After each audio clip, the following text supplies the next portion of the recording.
அனைவருக்கும் வணக்கம். இந்த வகுப்பறையில் குரூப் 4ல் கேட்ட ஒரு கொஸ்டினுக்கு நம்ம பதில் காண போகிறோம். இதே கொஸ்டின் 4 முறை கேட்டிருக்கிறாங்க. இந்த கொஸ்டின் 2 முறை கேட்டிருக்கிறாங்க. ரொம்ப முக்கியமான கொஸ்டின். ஒரு குறிப்பிட்ட அசலானது 8% வட்டி வீதத்தில் எத்தனை ஆண்டுகளில் 3 மடங்காகும் என காண்பு கொடுத்துருக்குறாங்க. இப்போ அசல் நம்ம 100 ரூபான்னு எடுத்துக்கிட்டோம் அப்படின்னாக்கி அந்த அசல் 3 மடங்காக மாறணும்னா அது 300 ரூபாயாக மாறுது.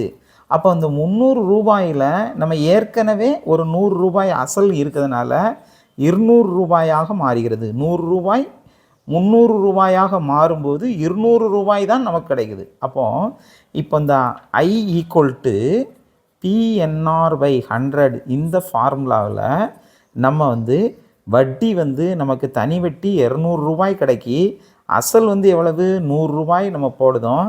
காலம்தான் நமக்கு என்ன 3 மடங்காக கேட்டிருக்கு. காலம்தான் நமக்கு என்ன செய்தாங்க கேட்டிருக்கிறாங்க. அப்போது வட்டி வீதம் 8%. அப்போ 8/100 இந்த 100க்கும் இந்த 100க்கும் கேன்சல் பண்ணிடுவோம். அப்போ N = ஏற்கனவே 200 அந்த பக்கம் இருக்குது, இந்த பக்கத்தில் இருக்கக்கூடிய தொகுதியில் இருக்கிறது அங்கே பகுதிக்கு போயிடுது.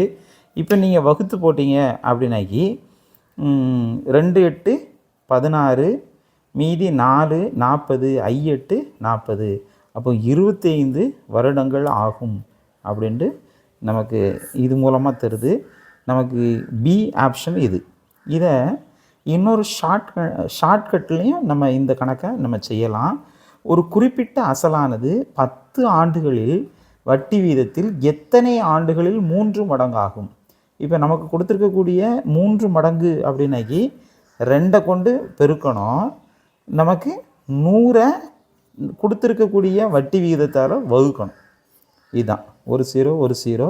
இப்போ 2 கொண்டு 10 பெருக்கினீங்கன்னா 20 ஆண்டுகள். பி ஆப்ஷன் நமக்கு சரியான விடை. இப்போ இதே மாதிரி 4 மடங்காக கேட்டிருந்தாங்கன்னா நீங்கள் என்ன செய்யணும், வெளியில் 3 கொண்டு பெருக்கணும்.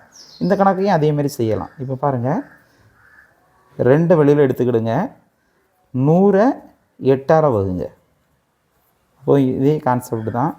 1 2 2 4 2 8 4ஆல் வகுங்க, 2 4 8 20 5 4 20 25 வருடங்கள். இதை மாதிரி கணக்குகளெல்லாம் முயற்சி பண்ணி பாருங்கள்.